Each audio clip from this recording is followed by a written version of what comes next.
سلامونه جوړ په خیر هیله د سخوي په خیر وي په یوې بلې ویډیو کې تاسو ټولو ته ښه راغلاست وایم. نن له مرګ وروسته ژوند په اړه یوه ساینسي تجربه در سره شریکوم. انسان الله جل جلاله پیدا کړ او هغه ته د ژوند ټولې اسانتیاوې برابرې کړي او د سمت او کږې لارې لارښوونې ورته کړي. اوس انسان ته پوره اختیار دی چې کومه لاره غوره کوي، ښه که بده. دا په ده پورې اړه لري، خو انسان ته الله یو مسؤلیت ور په غاړه کړی او ورته ویلي دي چې ما هسې او بې ځایه نه یې پیدا کړی. لکه په قرآن عظیم شان کې چې فرمایي بسم الله الرحمن الرحیم وما خلقت الجن والانس الا لیعبدون.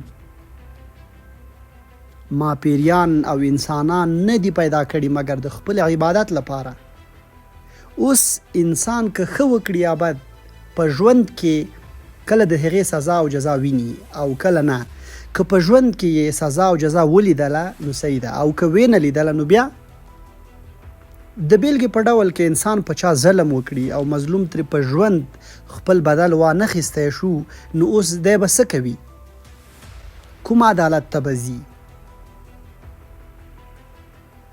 شته یو عدالت چې هغه بعد له مرګه دی او هغې ته د قیامت ورځ او د آخرت ژوند وایي.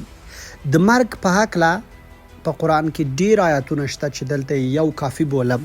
الله جل جلاله فرمایي بسم الله الرحمن الرحیم کل نفس ذائقة الموت ثم الینا ترجعون. هر نفس سکونکی د مرګ دی او بیا یې راتګ موږ طرف ته الله جل جلاله فرمایي هغه حتمي دی. یعنی کله چې انسان مرګ وسکي نو بیا یې تګ الله جل جلاله طرف ته دی. اوس راځو دې ته چې نننی ساینس پس له مرګه د ژوند په هکله څه وایي. د مرګ څخه بعد روح ژوندی پاتې کیږي یا هر څه له منځه ځي. دا دومره قدیمي بحث دی لکه څومره چې د انسان تاریخ دی.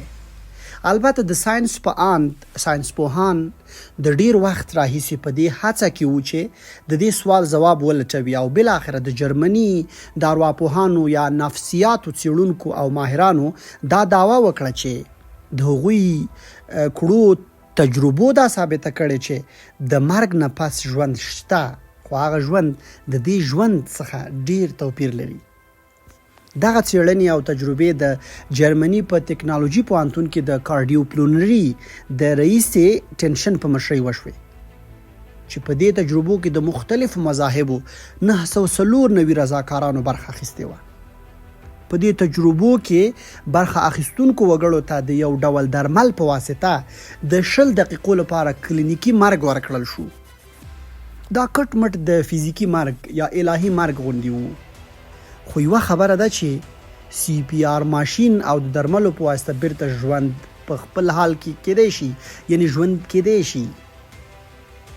په دغه تجربو کې وګړو یو شانتي تجربې واورولې او ویې ویل کله چې پاس لاړ شي یا روح پاس لاړ شي نو دوی ډیر راحت، آرام او سکون محسوساوه.